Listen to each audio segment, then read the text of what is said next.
Hello everyone, next start करते हैं। Next जो टॉपिक हम पढ़ेंगे स्लोप ऑफ ए लाइन। ठीक है, स्ट्रेट लाइन हमारा चैप्टर चल रहा है और इस चैप्टर में अभी तक हमने क्या बातें की थी। अभी तक हमने जो प्रीवियस क्लासेस में हमने पढ़ा था उनके बारे में बात की थी। ठीक है, कि कोऑर्डिनेट ज्योमेट्री क्या होता है। ठीक है, कैसे हम किसी पॉइंट को इंडिकेट कर सकते हैं, कोई दो पॉइंट्स मुझे गिवन है उसके बीच का डिस्टेंस कैसे निकालना है, सेक्शन फॉर्मूला किया, देन हमने क्या किया, एरिया ऑफ ट्रायंगल्स। तो ये कुछ फॉर्मूले थे जो हमने लास्ट क्लास में डिस्कस किए और जो हम 10th स्टैंडर्ड में पहले से ही पढ़ चुके हैं। आज हम बात करेंगे स्लोप ऑफ लाइन, जो कि हमारे लिए एक नई चीज़ होगी। अभी तक जो चीज़ें पढ़ी वो हमने पहले भी पढ़ी हुई थी, बट ये जो है वो क्या होगा, नई चीज़ होगी हमारे लिए। ठीक है, इसके बारे में हमें पता नहीं होगा। ठीक है, तो स्लोप ऑफ ए लाइन से पहले हमें छोटी सी चीज़ एक पता होनी चाहिए, वो होता है इंक्लिनेशन ऑफ ए लाइन। क्या होना चाहिए, इंक्लिनेशन ऑफ ए लाइन। एक लाइन का इंक्लिनेशन क्या होता है उसके बारे में पता होना चाहिए। ठीक है, तो आई थिंक इससे हम पहले से ही फैमिलियर हो चुके हैं कि ये मेरी वाई एक्सिस होती है, ये मेरी एक्स एक्सिस होती है। राइट में मेरा एक्स पॉजिटिव होता है, लेफ्ट में मेरा एक्स नेगेटिव होता है। ये वाई होता है और ये वाई नेगेटिव होता है। ठीक है, ऊपर वाई पॉजिटिव, नीचे वाई नेगेटिव, यानी इसको हम बोलते हैं positive direction of X axis. ये है negative direction of X axis on the left. ऊपर क्या है, positive direction of Y axis, और नीचे क्या है, negative direction of Y axis. ठीक है, ये चीज़ें आपको गिवन है। तो ये चीज़ें क्यों बताई मैंने, उसकी बात करते हैं, ताकि मैं आपको ये एक्सप्लेन कर सकूँ कि इंक्लिनेशन ऑफ ए लाइन क्या होता है। कोई भी एक लाइन मैंने ड्रॉ की, मान लो कि ये मेरी एक लाइन है, मैंने एक लाइन बना दी। ठीक है, इसका इंक्लिनेशन क्या होगा या फिर हम उसको डिफाइन कैसे करेंगे। तो उसका सिंपल सा तरीका होता है कि कोई भी लाइन, ये मेरी एक लाइन है, वो positive direction of X axis, positive direction of X axis मतलब ये वाली जो डायरेक्शन है, इस तरफ जब मैं जाऊँगा तो इसको बोलते हैं, यानी राइट की तरफ मैं जाता हूँ तो वो क्या है, positive direction of X axis है। उसके साथ जो एंगल बनाती है, और उसको कैसे मेजर करना है, एंटी क्लॉकवाइज। कैसे मेजर करना है भाई, एंटी क्लॉकवाइज। ये चीज़ ध्यान रखनी है, कैसे मेजर करना है, एंटी क्लॉकवाइज। ऐसा क्यों करना है उसकी बात भी बताऊंगा। सबसे पहले समझ लो कि इंक्लिनेशन ऑफ ए लाइन क्या होता है। इंक्लिनेशन ऑफ ए लाइन क्या होता है कि जो कोई भी लाइन है जिसका इंक्लिनेशन आपसे पूछा गया है, वो positive direction of X axis के साथ जितना एंगल बनाती है, जब मैं उसको मेजर करूंगा एंटी क्लॉकवाइज, तो उस एंगल को हम बोलेंगे उस लाइन का इंक्लिनेशन। क्या बोलेंगे उसको, उस लाइन का इंक्लिनेशन बोलेंगे। ठीक है, तो angle made with the positive direction of X axis and measured in anti clockwise direction is called the inclination of that line. That's it. ठीक है, किसी भी लाइन का पॉजिटिव एक्स एक्सिस के साथ, पॉजिटिव एक्स एक्सिस के साथ जो भी एंगल मैं एंटी क्लॉकवाइज डायरेक्शन में मेजर करता हूं, वो एंगल क्या होगा, मेरा उसका इंक्लिनेशन होगा। ठीक है, तो अब कुछ बच्चों के दिमाग में आ सकता है कि हमने पॉजिटिव डायरेक्शन ही क्यों लिया, या फिर हमने एक्स ही क्यों लिया, वाई क्यों नहीं लिया। ठीक है, तो ये एक जस्ट स्टैंडर्ड है कि मुझे कहीं से तो मेजरिंग स्टार्ट करनी थी ना। ठीक है, तो जनरली हम ऐसे ही इंक्लिनेशन मेजर करते हैं, क्योंकि हमें पहले से ये चीज़ें बताई गई कि ऐसे ही करते आए हैं। ठीक है, तो एक स्टैंडर्ड स्टैब्लिश किया। अदरवाइज तो मैं यहाँ से भी कर सकता था, यहाँ से भी कर सकता हूँ, यहाँ से भी कर सकता हूँ। अगर मैं आपसे बोलूं कि inclination of a line with positive direction of X axis measured in clockwise और एंटी क्लॉकवाइज, जैसे मैं बोलना चाहूँ वैसे बोल सकता हूँ। तो अगर मैं इस तरफ करूंगा तो दिस बिकम, वाई से मैं इस तरफ जा रहा हूँ तो मेजर्ड इन क्लॉकवाइज डायरेक्शन जा रहा हूँ मैं। ठीक है, क्लॉकवाइज डायरेक्शन में मैं इसको मेजर कर रहा हूँ, और किसके साथ है, वाई के साथ है। बट इंक्लिनेशन जब आपसे पूछा जाता है तो मुझे क्या बोलना है, positive direction of X axis के साथ, positive direction of X axis, positive direction of X axis के साथ जो मेरी लाइन एंगल बनाती है उसी को हम बोलते हैं इंक्लिनेशन ऑफ दैट लाइन। ठीक है, एंटी क्लॉकवाइज और क्लॉकवाइज, वैसे तो हम ये कॉम्प्लेक्स नंबर में भी पढ़ चुके हैं कि ऐसा हम क्यों करते हैं। एंटी क्लॉकवाइज और क्लॉकवाइज में क्या डिफरेंस है, जब भी मैं कोई एंगल एंटी क्लॉकवाइज यानी ऐसे मेजर करता हूं तो हम उस एंगल को हमेशा पॉजिटिव लेते हैं। क्या लेते हैं, पॉजिटिव लेते हैं। आपने देखा होगा ये मेरा 0 डिग्री होगा, यहाँ पे आपको 45 मिलेगा, देन आपको 90 डिग्री मिलेगा। तो मैंने ये कैसे मेजर किए, ये मैं एंटी क्लॉकवाइज डायरेक्शन में मेजर कर रहा हूँ, इसलिए ये एंगल्स क्या होंगे, पॉजिटिव।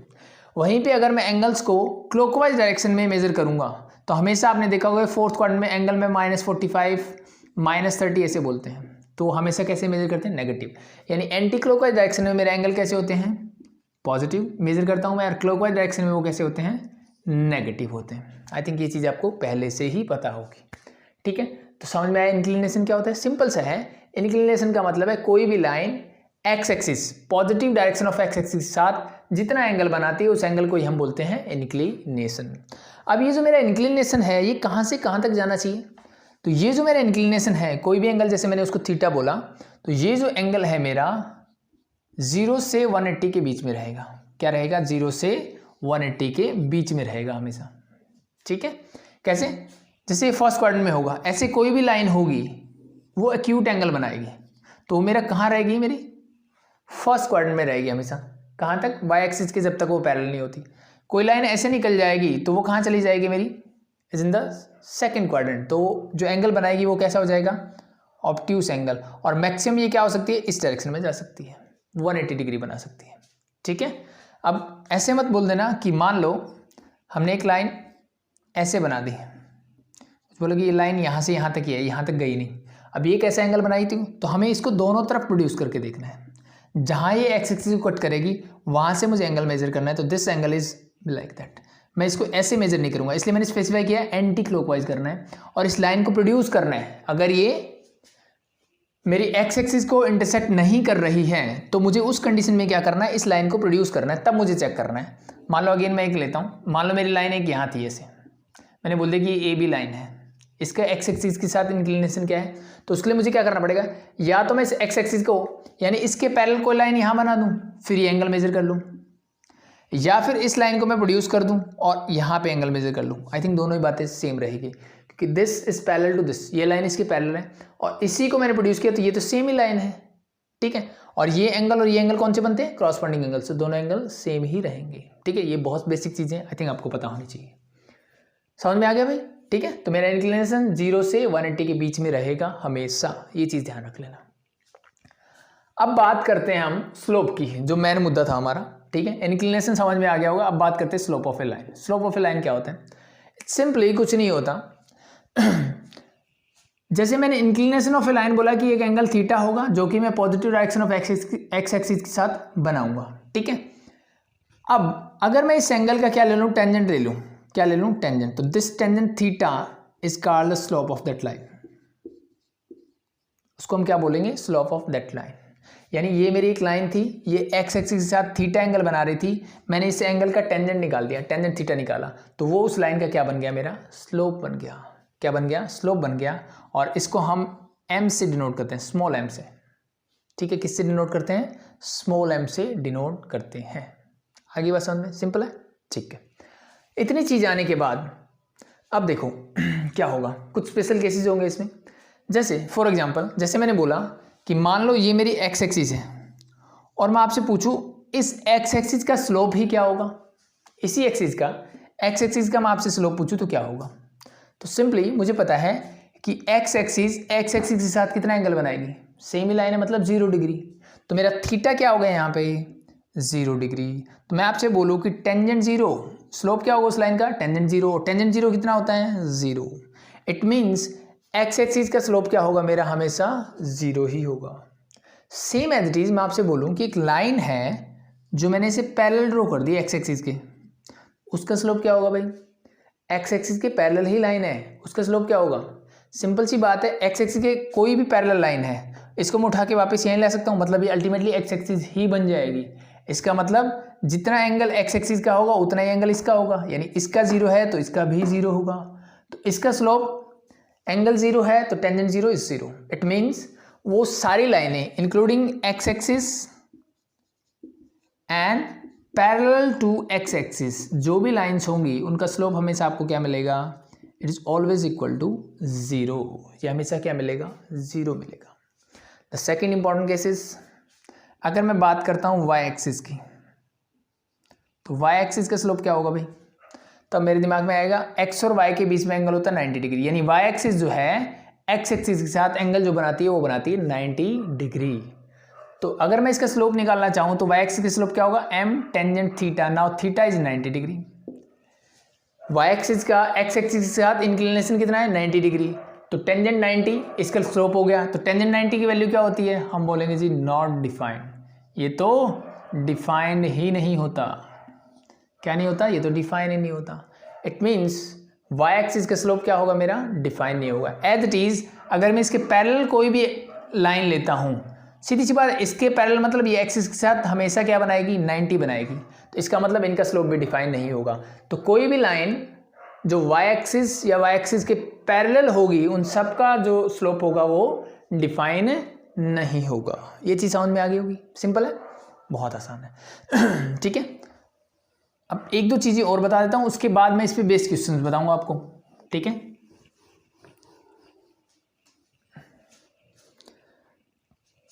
एक दो चीज़ बताने वाली क्या है कि अगर मेरी कोई लाइन ऐसे है, यानी ये जो थीटा है वो क्या है, जैसे मैंने बोला कि इंक्लिनेशन में मेरा थीटा जो है 0 से 180 के बीच में लाई करेगा। अगर ये थीटा जो है, ये क्या कंडीशन होगी, या तो ये 0 से 90 के बीच में होगा, या फिर ये जो थीटा है ये मेरा 90 से 180 के बीच में होगा। ठीक है, 90 समझ गए, 90 का मतलब पैरेलल टू वाई एक्सिस और वाई एक्सिस की बात कर रहे हैं। 0 का मतलब पैरेलल टू एक्स एक्सिस, 180 का मतलब भी parallel to X axis, but direction उल्टी हो जाएगी बस। ठीक है, तो इन कंडीशन में अगर मैं स्लोप निकालना चाहूं तो अब ध्यान से देखो, 0 to 90, जब तक मेरी थीटा की वैल्यू, टेंजेंट के लिए थीटा की वैल्यू जो कहाँ से कहाँ रहेगी, अगर 0 से 90, इसका मतलब फर्स्ट क्वाड्रेंट में रहेगी, और फर्स्ट क्वाड्रेंट में टेंजेंट थीटा क्या होता है, इट इज ऑलवेज पॉजिटिव। तो m यानी स्लोप जो होगा मेरा, अगर थीटा क्या है, एक्यूट एंगल है, theta is an acute angle, अगर ये मेरा एक्यूट एंगल है तो मेरा स्लोप हमेशा क्या होगा, पॉजिटिव होगा। मेरा स्लोप क्या होगा, पॉजिटिव होगा। ये कॉन्सेप्ट आगे बहुत काम आते हैं कैलकुलस में। ठीक है, तो हमें पता होना चाहिए, मतलब मेरी कोई भी लाइन ऐसे होगी तो उसका यानी फर्स्ट और थर्ड क्वाड्रेंट से क्रॉस होकर जा रही होगी, तो इसका मतलब क्या है, उसका स्लोप हमेशा पॉजिटिव होगा। ठीक है भाई, अब बात करते हैं इसकी 90 से 180, मतलब हम बात कर रहे हैं सेकंड क्वाड्रेंट की, और सेकंड क्वाड्रेंट में टेंजेंट क्या होता है, नेगेटिव।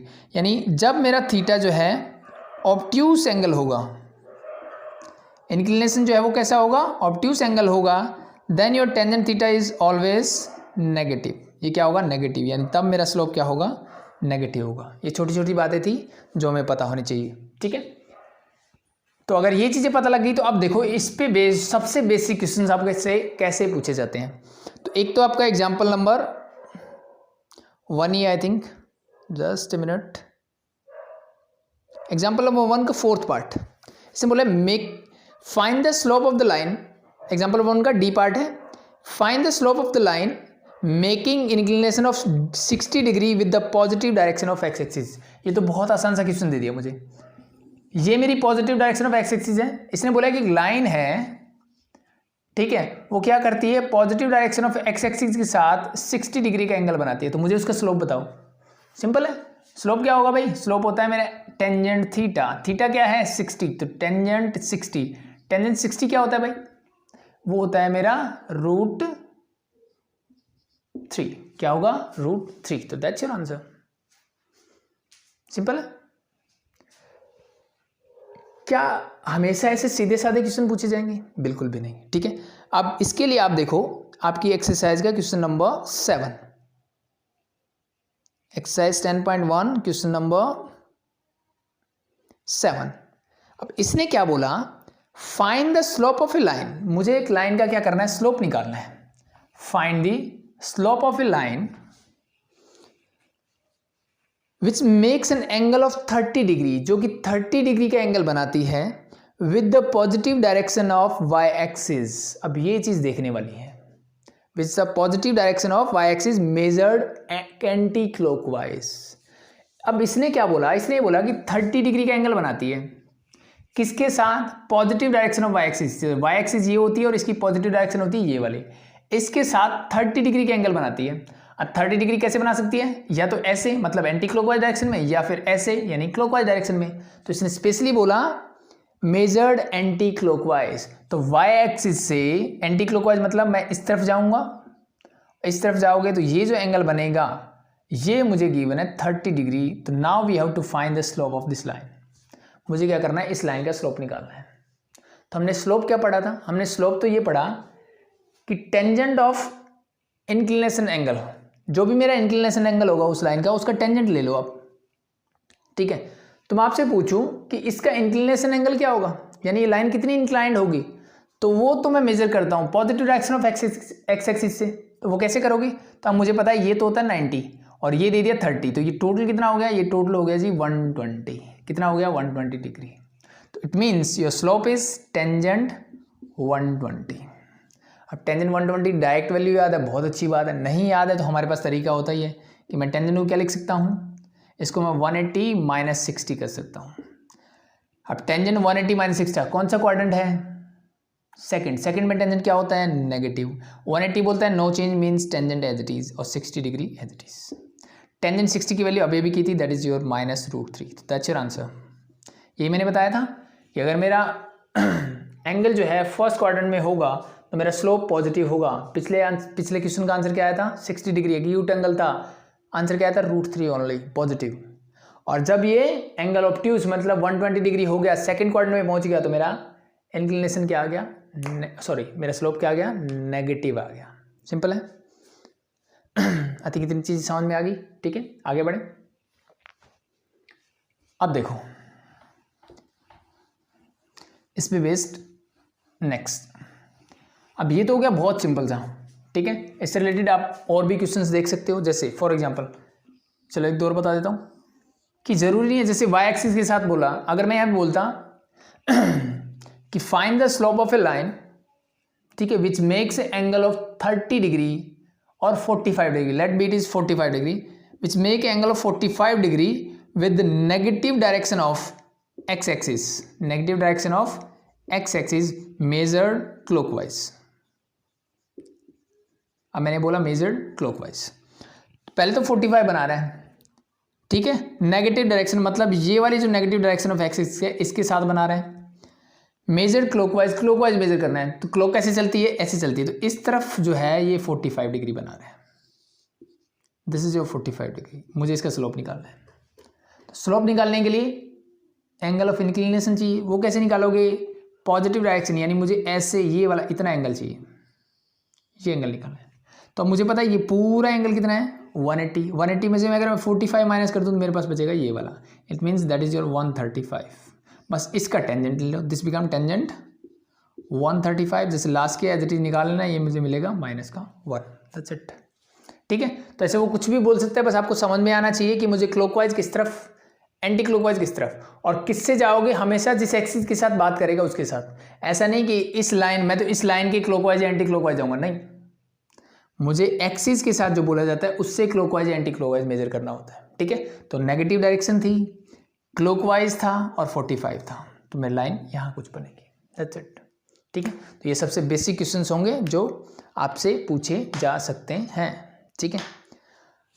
अब इसी में नेक्स्ट टॉपिक की बात करते हैं कि मान लो, अब नेक्स्ट टॉपिक क्या होगा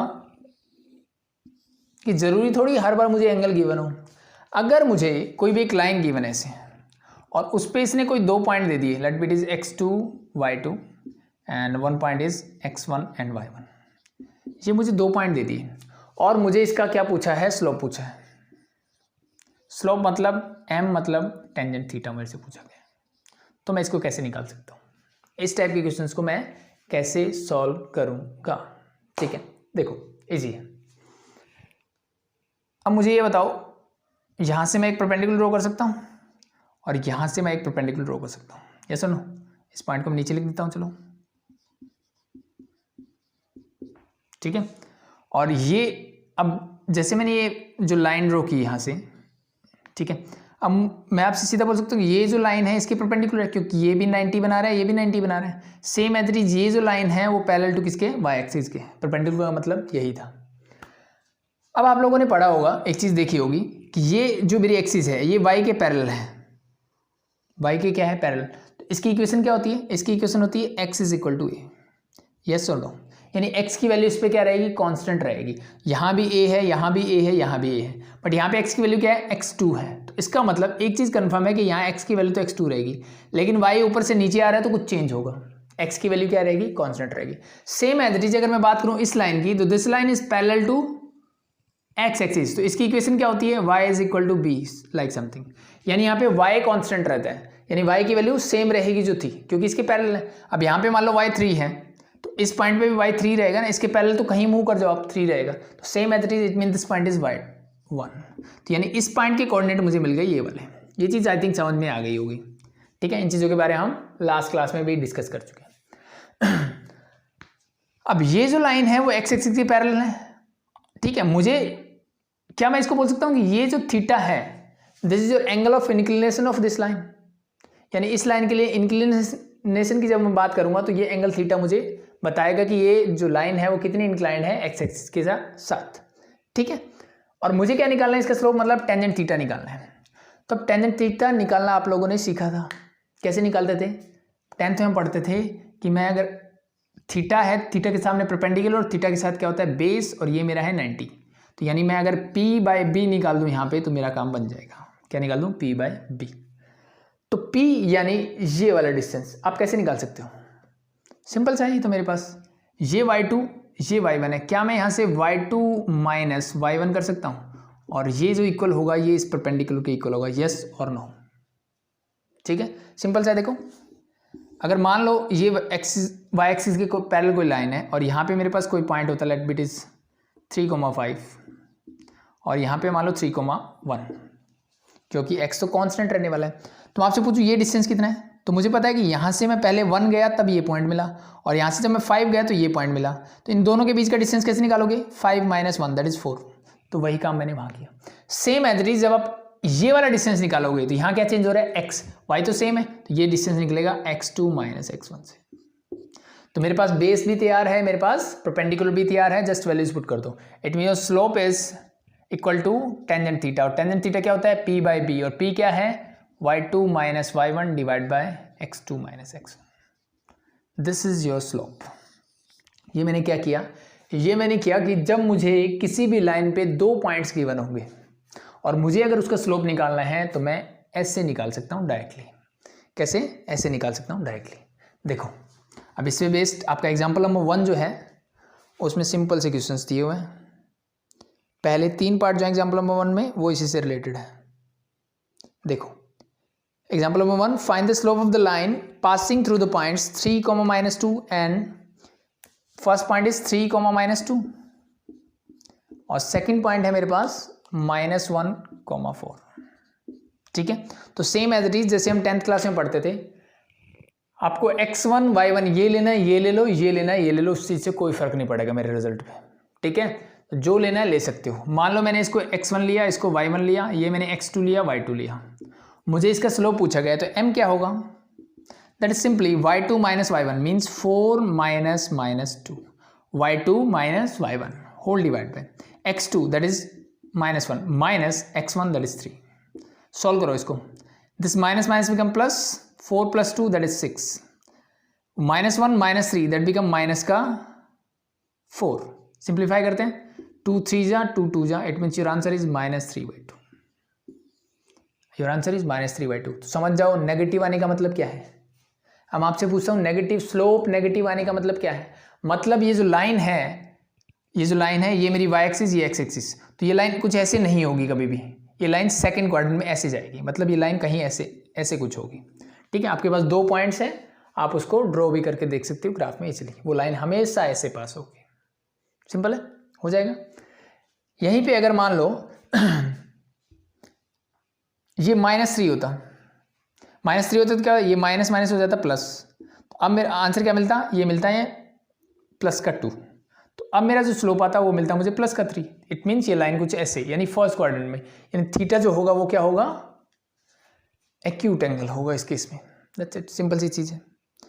अब इसी का सेकंड एग्जांपल में इसने क्या बोला, अगली बार मुझे पॉइंट गिवन है that is 3 and -2 and 7 and -2, निकालो अगेन, क्या होगा, y2 - y1, y2 इज -2, आप किसी को भी ले सकते हो, चाहे इसको ले लो, इसको y2 आपकी चॉइस है, -2 डिवाइड बाय x2 मतलब 7 -3, तो minus minus again plus, -2 + 2 that you get 0 divide by 4, 0/4 means 0। It means this line is parallel to x axis. Slope 0 आने का मतलब क्या है, ये मैंने क्या निकालना, स्लोप, और स्लोप 0 आने का मतलब क्या है, टेंजेंट थीटा इज 0 कब होता है, जब थीटा 0 होता है। थीटा 0 का मतलब एक्सिस इज पैरेलल टू, और we can say line is parallel to x axis, that's it.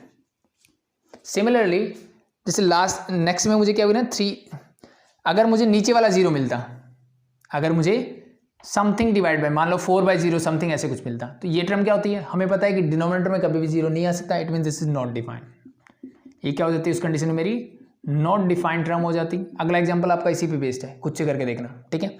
इस कंडीशन में क्या बोलूंगा इसको, नॉट डिफाइंड। इसका मतलब मैं क्या बोल सकता हूँ, line is parallel to, now it is parallel to Y axis. ठीक है भाई, सिंपल है। अब देखो आगे, इट इज क्वेश्चन नंबर 5। क्या बोला देखो इसने, find the slope of a line, मुझे एक लाइन का स्लोप निकालना है which passes through the origin. अब इसने बोला कि ये जो लाइन है वो कहाँ से पास कर रही है, ओरिजिन से, यानी 0,0 से तो पास कर रही है, ये चीज़ तो श्योर है, बोल दिया। Passes through the origin and the mid point of the line segment joining the points. अब इसने बोला कि और कहाँ से पास करती है लाइन, ये लाइन जो पास करती है मान लो यहाँ से पास कर रही है, तो ये जो पॉइंट है ये मिड पॉइंट है किसका, origin and the midpoint of the line segment joining 0, -4, 0, -4 and 8,0 and 8,0 and 8,0। ठीक है, ये ऐसे कुछ पास कर रहे हैं 0, -4, मतलब ये लाइन कुछ मिड पॉइंट कुछ ऐसे दिखेगा आपको। ठीक है, ये मैंने रैंडमली बनाया क्योंकि 0, -4 कहाँ लाई करेगा, एक्स एक्सिस 0 होगा, y -4 मतलब ये नीचे होगा, ये वाला पॉइंट नीचे होगा, ये वाला पॉइंट यहाँ हो सकता है। तो मीन्स ये जो डायग्राम हम कैसे बना सकते हैं, जस्ट वो हमारे समझने के लिए चीज़ें हैं, क्योंकि हमें एग्जैक्टली उस चीज़ों से मतलब नहीं है। ठीक है, बट करना चाहो तो आप कर सकते हो। दिस इज योर 0, -4 और इसका मिड पॉइंट कहीं होगा, इसका मतलब मेरी एक्सिस यहाँ, इसका मतलब इसका स्लोप क्या आना चाहिए, नेगेटिव आना चाहिए। सिंपल सा कॉन्सेप्ट है। अब पता लग गया ना डायग्राम से, मैंने एग्जैक्ट जब पॉइंट लोकेट किए तो मुझे पता लग गया कि इसका स्लोप क्या है, नेगेटिव। बट उससे कोई फर्क नहीं पड़ता, जस्ट मुझे एक आइडिया लेना होता है इन चीज़ों का। तो ये पॉइंट 0, 0 है, मुझे ये वाला पॉइंट निकालना है। अगर ये पॉइंट मिल गया तो 2 पॉइंट फॉर्म से मैं क्या कर सकता हूँ, उसका स्लोप निकाल सकता हूँ। तो इसने क्या बोला था, एक बार फिर से क्वेश्चन पढ़ के बताता हूँ मैं। Find the slope of a line which passes through the origin, which passes through the origin, एक लाइन है जो कि ओरिजिन से पास करती है, उसका मुझे स्लोप निकालना है। और क्या बोला, and the mid point of the line segment joining the point this and this, इन दोनों पॉइंट्स के मिड पॉइंट से कहाँ से पास कर रही है, ओरिजिन से, और इन दोनों पॉइंट्स के मिड पॉइंट से वो पास कर रही है। तो मुझे क्या करना है, इस लाइन का स्लोप बताना है क्या होगा। तो अब देखो, इसने बोला है कि इस पॉइंट को इसने बोला है P, इस पॉइंट को बोला है B। तो लेट मैं इसको A बोल देता हूँ, ओरिजिन मेरा O हो गया। ठीक है, OA का स्लोप मुझे निकालना है। तो मुझे ये बताओ, क्या मैं A के कोऑर्डिनेट निकाल सकता हूँ। Let the coordinate of A is x, y। क्या मैं ये निकाल सकता हूँ? यस, बिल्कुल निकाल सकते हैं। हमारे पास मिड पॉइंट फॉर्मूला होता है। क्या होता है भाई, हमने सीखा था कि मिड पॉइंट फॉर्मूला क्या होता है, लास्ट क्लास में हमने पढ़ा था। मिड पॉइंट फॉर्मूला क्या होता है, your x coordinate is x1 plus x2 divide by 2, और y कोऑर्डिनेट कैसे निकालते हैं, y1 plus y2 whole divide by 2। That's it, simple formula है। तो फर्स्ट मैं x कोऑर्डिनेट निकालता हूँ, कैसे निकलेगा देखो, x1 प्लस x2, x1 क्या है 0, x2 क्या है 8 डिवाइड बाय 2 करो, क्या मिलेगा 8 by 2 means that is equal to 4। अब y निकालो, ये हम फॉर्मूला 10th क्लास में कर चुके हैं और लास्ट क्लास में मैंने रिवाइज भी करवाया था। ठीक है, तो अगर किसी को दिक्कत हो रही है तो लास्ट क्लास देख लेना पहले। y coordinate is -4 plus 0 divide by 2, it mean that is equal to -4 divide by 2 means that is equal to -2। ठीक है, it means the coordinate of point A is 4, -2, यानी ये जो पॉइंट मुझे मिला ये मिल गया 4, -2। मुझे क्या चाहिए, मुझे तो इस लाइन का स्लोप चाहिए। तो अब मैं आसानी से निकाल सकता हूँ। मेरे पास 2 पॉइंट है, एक पॉइंट है ओरिजिन, दूसरा पॉइंट है ये। ठीक है, एक पॉइंट है 0, 0 ओरिजिन से पास कर रहा है, दूसरा पॉइंट जो मैंने निकाला मिड पॉइंट से पास कर रहा है। तो इसका स्लोप क्या होगा, तो स्लोप हमने सीखा है कि m is equal to y2 minus y1 divide by x2 minus x1। वो चीज़ें जो मैंने बताई थी टेंजेंट थीटा करके, वो सिर्फ समझने के लिए थी, क्या होता है उस चीज़ के लिए थी। अब डायरेक्टली ऐसे पुट करोगे। तो y2 जिसको लेना चाहो ले लो, मान लो मैंने इसको लिया तो ये हो जाएगा -2 minus y1 is 0 divide bye, अब यहाँ से क्या है x2 मतलब 4 minus 0 that is your -2/4 we can say -1/2। मैंने ये बोला था कि स्लोप क्या आएगा, नेगेटिव। तो that's your answer. This is your question number 5 of this exercise. Simple है भाई, हो जाएगा। अब आगे बढ़ने से पहले एक कॉन्सेप्ट और देखते हैं। नेक्स्ट क्या है, अब मैं आपसे बोलता हूँ कि एक लाइन ये है मेरे पास और दूसरी लाइन ये है, और ये दोनों लाइन क्या एक दूसरे के पैरेलल है। पैरेलल क्या मतलब क्या है, अब मैं आपसे बोलूँ कि ये जो एंगल है मेरा अगर अल्फा है तो ये एंगल क्या है, मान लो बीटा है। अगर ये दोनों लाइन पैरेलल है ठीक है। पैरेलल का मतलब क्या होता है, ये जो लाइन है इसको मैं उठा के अगर यहाँ ले आऊँ तो ये सेम लाइन बन जाएगी, कोई फर्क नहीं पड़ेगा। इसका मतलब क्या है, इसका मतलब सिंपल सा है भाई, जितना एंगल ये होगा उतना ही तो एंगल ये होगा। ये तो हमने 10th क्लास में पढ़ा हुआ है।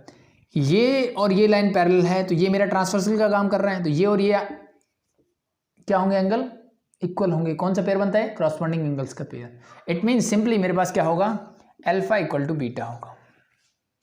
और सिंपली अगर मैं बोलूं कि दोनों एंगल इक्वल है, मान लो ये भी 30 है और ये भी 30 है मैंने बोला, तो क्या मैं ये बोल सकता हूं कि tangent alpha is also equal to tangent beta, yes और नो। अगर दोनों ही 30 है तो टेंजेंट की वैल्यू भी सेम होगी। इसका मतलब क्या है कि m1 is equal to m2। m1 m2 क्या है, स्लोप। मान लो m1 is slope of this line and m2 is slope of this line, then the slope of both the lines are equal. अगर दोनों लाइन जो है parallel है मतलब वो x एक्सिस के साथ एंगल सेम बना रही है।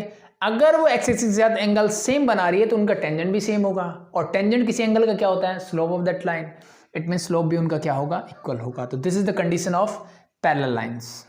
अगर लाइंस मेरी क्या है, पैरेलल है, तो मैं क्या बोलूंगा कि उनका स्लोप क्या होगा, इक्वल होगा।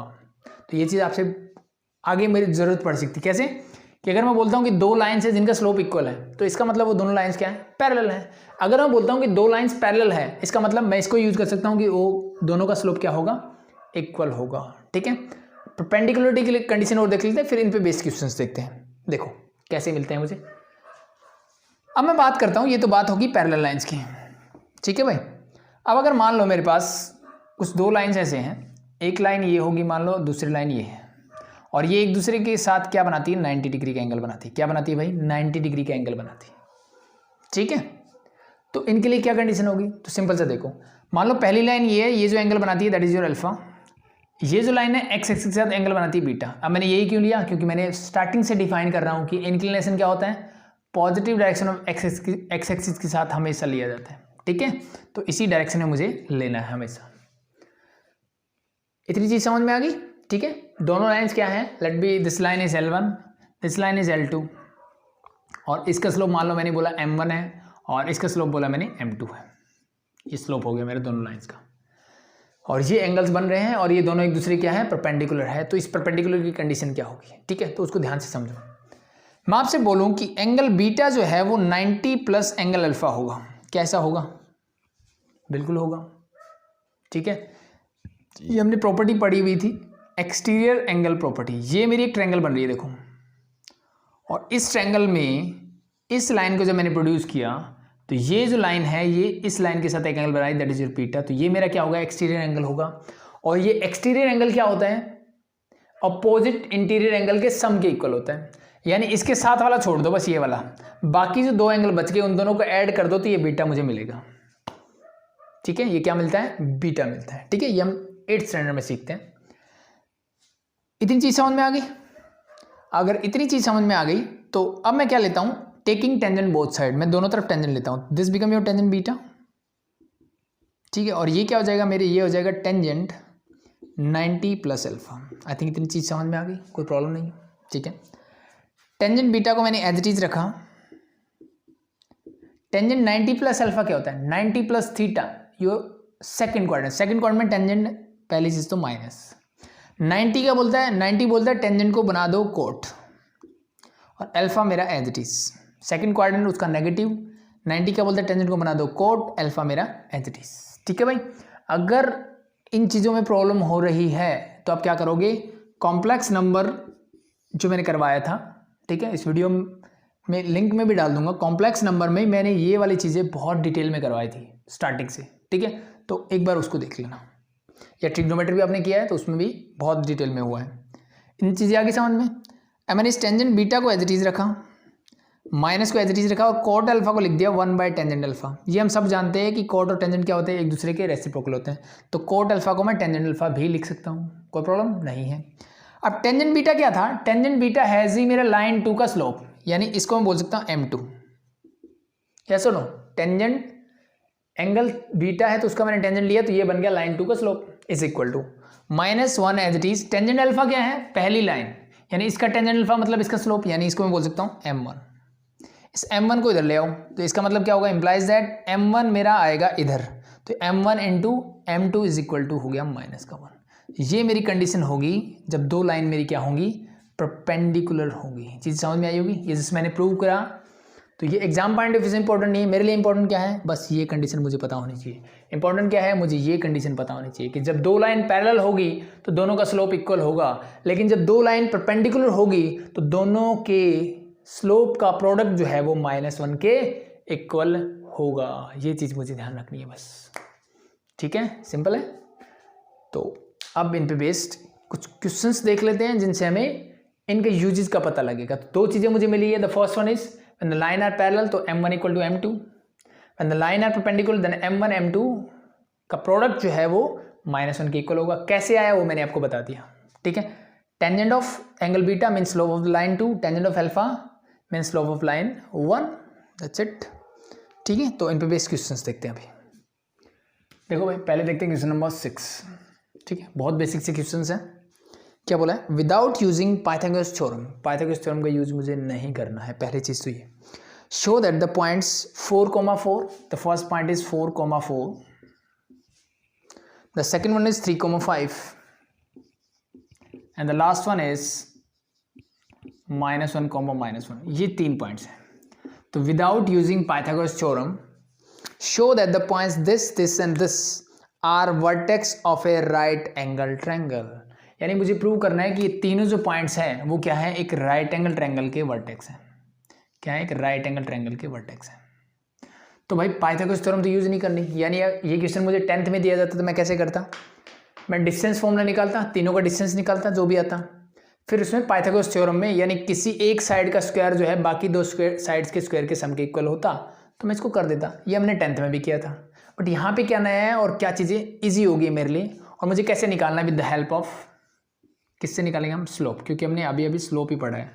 यही एक चीज़ है जिससे मैं इसको प्रूव कर सकता हूँ।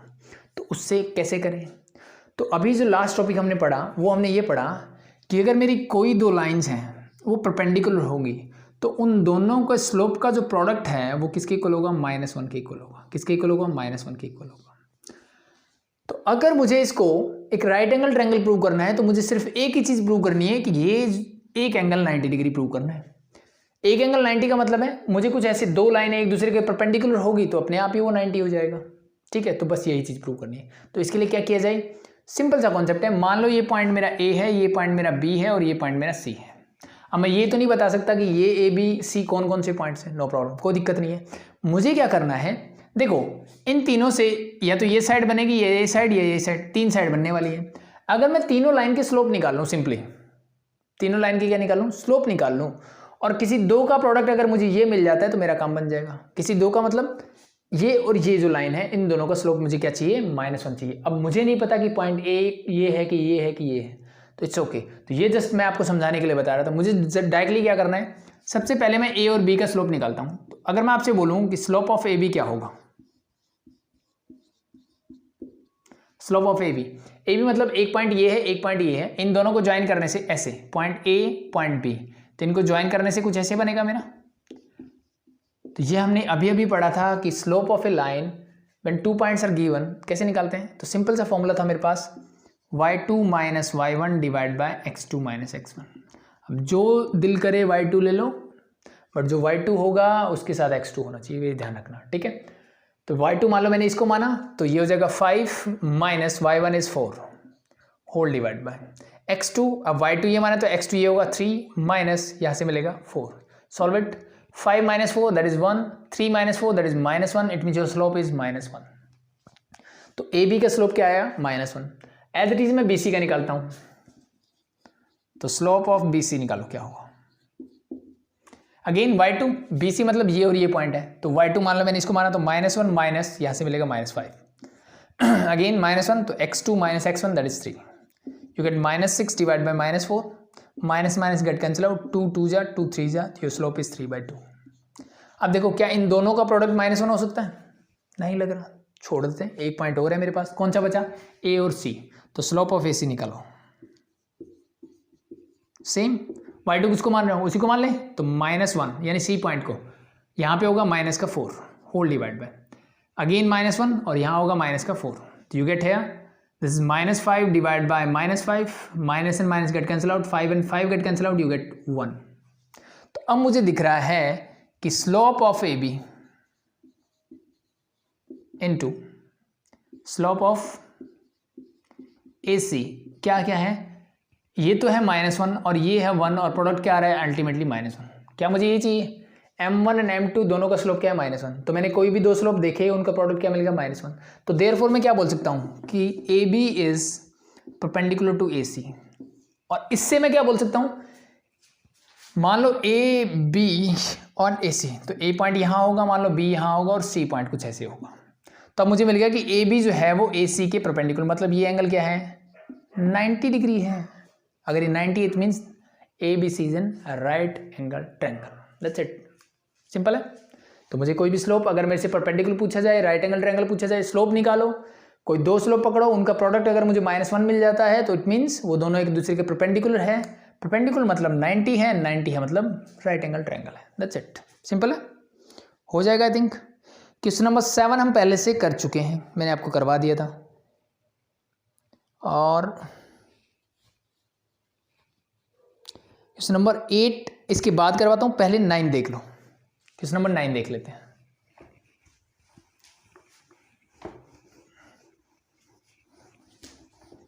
पहले क्वेश्चन नंबर 9 देखते हैं, फिर देखेंगे 8। क्वेश्चन नंबर 9 में क्या बोला देखो इसने, without using distance formula, again मुझे डिस्टेंस फॉर्मूला का यूज नहीं करना, शो दैट द पॉइंट, अब पॉइंट है मेरे पास -2, -1, 4, 0. The next point is 3, 3 and -3, 2. ये 4 पॉइंट्स हैं मेरे पास।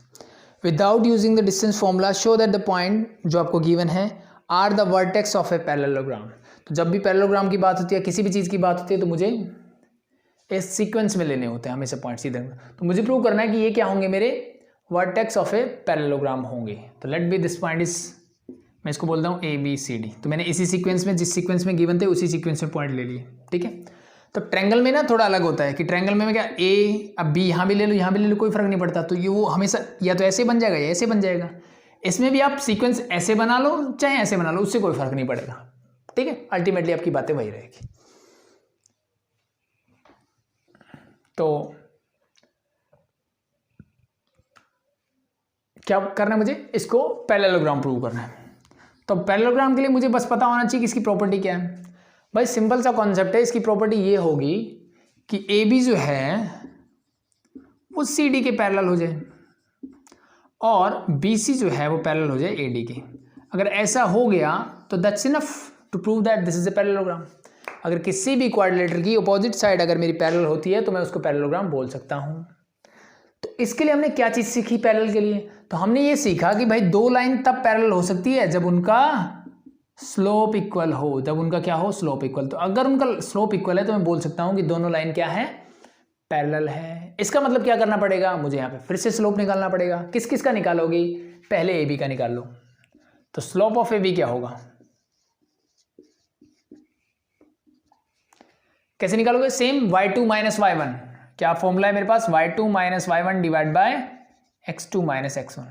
अब y2 क्या है भाई, again 0 minus -1, 4 minus -2, solve it, minus plus that is 1, 1 plus 0 0, 4 -1 again plus that become 6, तो 1/6 is there.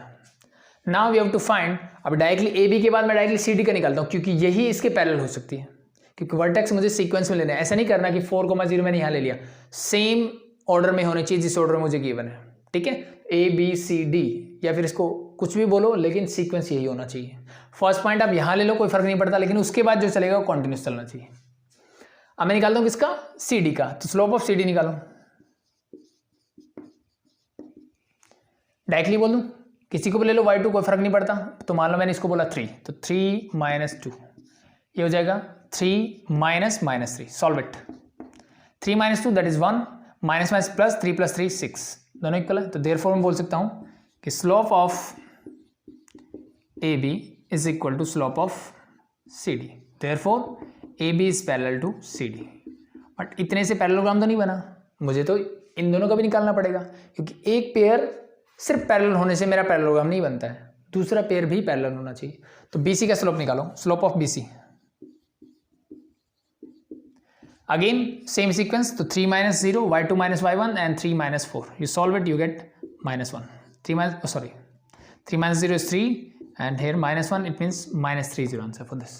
Now slope of AD, y2 इसको ले लें या फिर उसको ले लो, तो ये हो जाएगा -1 - 2 divide by that is -2 and -3 that is +3।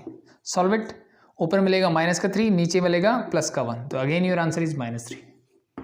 Slope of BC is equal to AD, it means मैं बोल सकता हूँ कि BC is parallel to AD।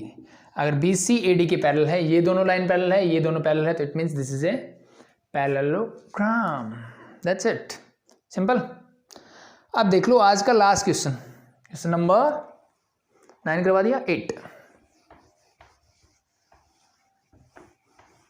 आसान है, आई थिंक बहुत आसान है।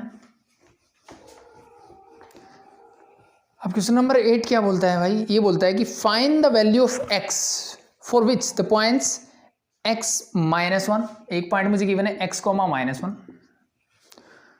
2, 1 एंड 4, 5 आर कोलिनियर,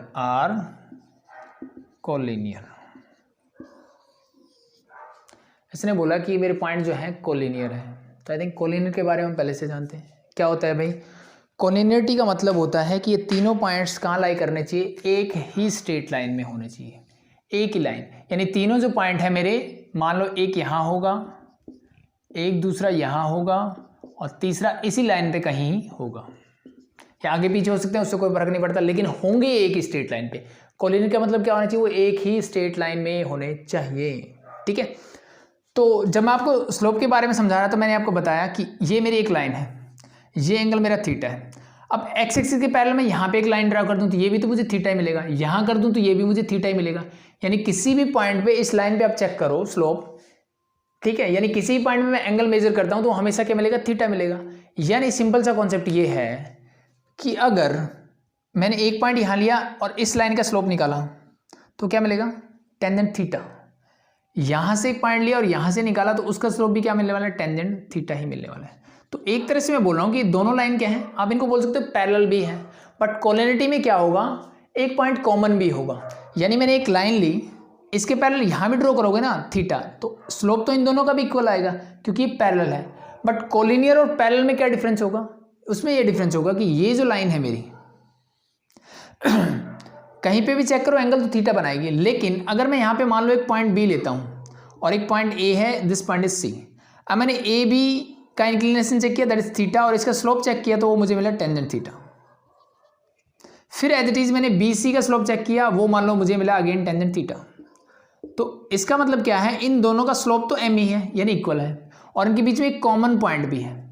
अगर ये कॉमन पॉइंट नहीं होता तो क्या होता, तो मैं बोलता कि वो लाइंस पैरेलल है, आप उनको कोलिनियर नहीं बोल सकते, उनको क्या नहीं बोल सकते आप, कोलिनियर नहीं बोल सकते। लेकिन कहीं पे अगर पॉइंट कॉमन है, यानी ये पॉइंट क्या यहाँ पे भी हो सकता था, पॉइंट बी, ये तो पॉसिबल नहीं है, पॉइंट यहाँ पे भी है तो ये इसी लाइन पे मिलेगा। इसका मतलब क्या है, कोलिनियरिटी के लिए मुझे एक सिंपल सा क्या करना है, अगर मुझे कोई भी 3 पॉइंट गिवन है तो इसका स्लोप निकाल लो, इसका स्लोप निकाल लो, वो दोनों क्या होंगे मेरे, इक्वल होंगे, दोनों क्या होंगे, इक्वल होंगे, और कोई भी एक पॉइंट क्या होगा इनमें, कॉमन होगा। यानी अगर कोई भी 2 लाइन है और मैं बोलूँ सिंगल ही लाइन है एक तरह से, अगर मेरा स्लोप m1 = m2 मिल जाए और एक कॉमन पॉइंट मिल जाए मुझे, 1 कॉमन पॉइंट अगर मुझे मिल जाए, तो मैं उन लाइंस को क्या बोलूँगा, वो लाइंस मेरी क्या होगी, कोलिनियर होगी। अच्छा, बस ये चीज़ ध्यान रख लेना, ठीक है। कोलिनियर मतलब एक ही लाइन में, तो इस लाइन का स्लोप तो हमेशा सेम रहेगा भाई, अगर एक ही लाइन में है तो इसका मतलब आप कोई भी 2 पॉइंट उठाओ, ये 2 उठाओ, इनका स्लोप निकालो, ये 2 उठाओ, इनका स्लोप निकालो, या फिर फर्स्ट एंड लास्ट उठाओ, इनका स्लोप निकालो, हमेशा मुझे स्लोप क्या मिलेगा, सेम मिलेगा। लेकिन वो एक ही लाइन में होने की गारंटी दे रहे हैं क्या, हाँ बिल्कुल दे रहे हैं, क्योंकि उनमें कोई ना कोई एक पॉइंट कॉमन होगा। जब पॉइंट कॉमन होगा तब मैं उनको बोलूँगा वो क्या होंगे, कोलिनियर होंगे, अदरवाइज वो क्या होंगे, पैरेलल होंगे। तो इस क्वेश्चन को कैसे सोल्व किया जाए वो देखो। तो इसने बोला कि मुझे x की वैल्यू बतानी है, जिसके लिए ये तीनों पॉइंट्स क्या होंगे, कोलिनियर होंगे।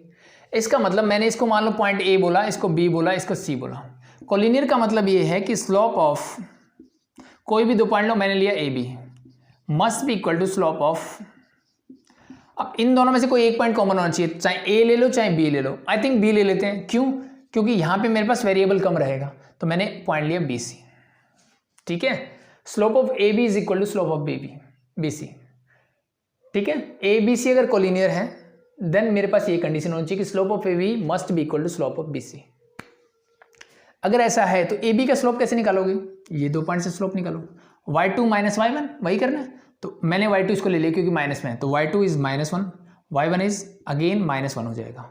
अब x2 is x -2 whole equal to slope of bc, मतलब इन दोनों पॉइंट्स से जो लाइन बन रही है उसका स्लोप। तो y2 इसको ले लेते हैं, बड़ा दिख रहा है, तो 5 -1, वो आपकी इजीनेस के लिए, मतलब कि आसान पढ़ना चाहिए मुझे, सिंपल होना चाहिए, उस तरीके से लो। क्योंकि 1 देखो यहाँ से 1 - 5 करता, मेरे पास नेगेटिव टर्म आती, नेगेटिव कैंसिल करना, मुझे दिख रहे दोनों बड़े नंबर है, दोनों छोटे हैं, मैंने y2 इसको ले लिया और x2 इसको ले लिया, नो प्रॉब्लम। तो 5 - 1 एंड देन डिवाइडेड बाय क्या हो जाएगा 4 - 2। इसको सॉल्व कर लो, जो x की वैल्यू होगी that is your answer. Simplify, that is -2 divide by x - 2 is equal to, this is your 4 divide by 2, 2 2 जा 4, 2 से 2 कैंसिल आउट, क्या बचा यहाँ -1 इक्वल टू x - 2, -2 को इधर ले आओ तो -1 + 2 इक्वल टू x, और we can say x is equal to क्या आ जाएगा मेरा 1। That's your answer. ठीक है भाई, समझ में आया?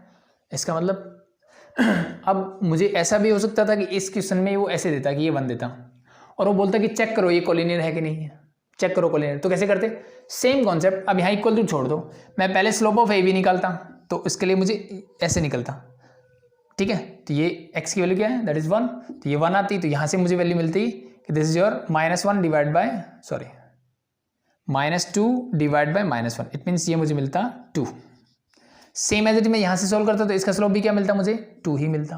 तो हम बोलता कि दोनों का स्लोप इक्वल है एंड पॉइंट बी कॉमन है। Slope of A B is equal to slope of B C and the point B is common, therefore the point A B C are collinear. ठीक है, और यहां पे मुझे क्या था, उस कंडीशन का यूज करना था। तो as the point A B C are collinear, तो therefore slope of A B is equal to slope of B C, that's it. ठीक है, तो ये बस थोड़ा डिफरेंस होगा। तो इन पे बेस जितने भी क्वेश्चंस आपको दिखे, ठीक है, जैसे एलिमेंट में आपको बहुत सारे क्वेश्चंस मिल जाएंगे, तो एलिमेंट से आप कर सकते हो। ठीक है, आर.डी. शर्मा से कर सकते हो, तो जितने एक्स्ट्रा क्वेश्चंस कर सको कर सकते हो। कोई भी डाउट हो कमेंट करो। ठीक है, आई थिंक आज के लिए इतना बहुत है। कल हम बात करेंगे 2 लाइंस के बीच में एंगल कैसे निकाला जाता है उसके। ठीक है, तो बहुत सिंपल टॉपिक है अभी के लिए। Thank you.